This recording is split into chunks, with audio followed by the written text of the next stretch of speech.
誰在半空的一角創出一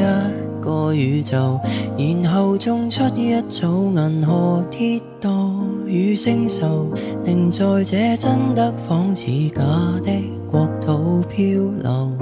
不敢渴求。誰用勁吸一口氣再呼出那氣流，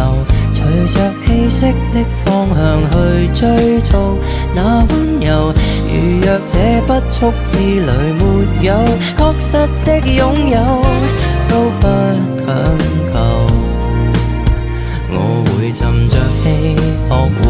等候，期待有天在空中的這一秒同行，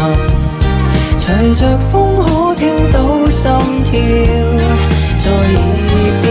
在風中多麼飄渺，我甘願相信這一秒半秒。